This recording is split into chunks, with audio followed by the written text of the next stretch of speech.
Recognizing and addressing employee burnout. Welcome back, leaders. Today we're talking about something every manager needs to spot early, and that's burnout. And not the dramatic, I'm done kind. I'm talking about the slow, quiet burnout that sneaks up on your team one exhausted day at a time. By the end of this video, you'll know exactly how to recognize it and how to genuinely support someone through it. Let's get into it. Step 1. Look for behavioral changes. Burnout rarely introduces itself. It whispers.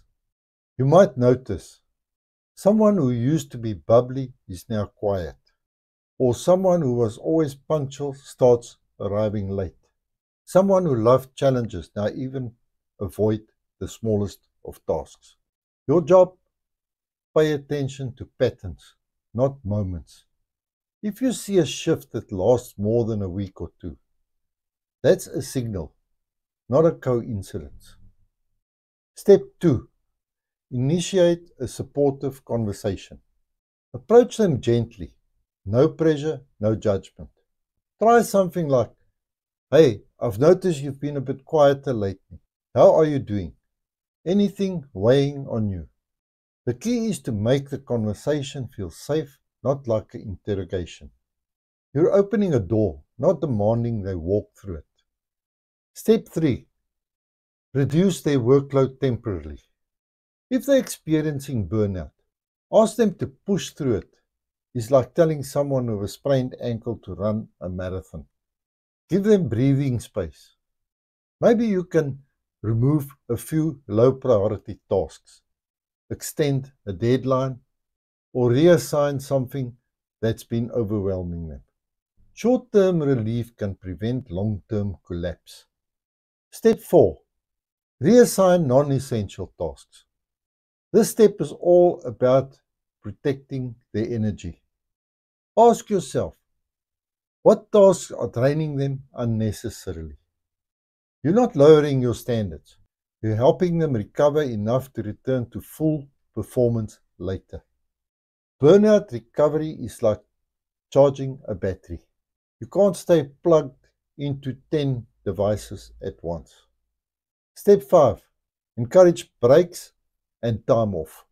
Many employees wear exhaustion like a badge of honor.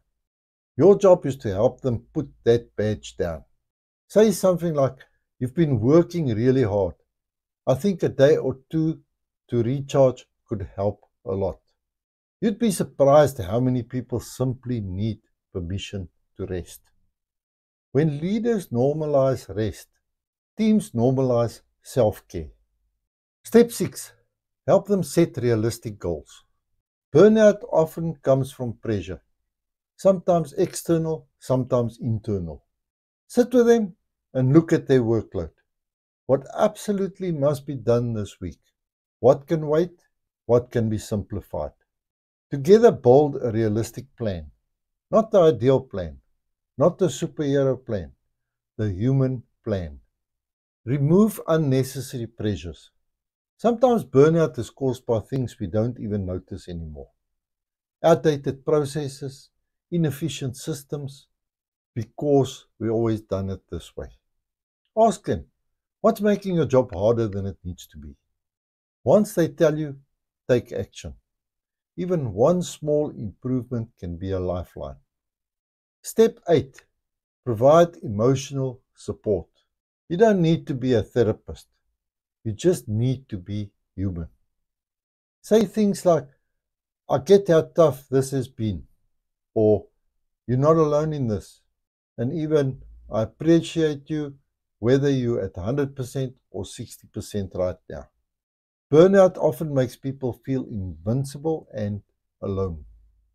Your validation goes further than you think.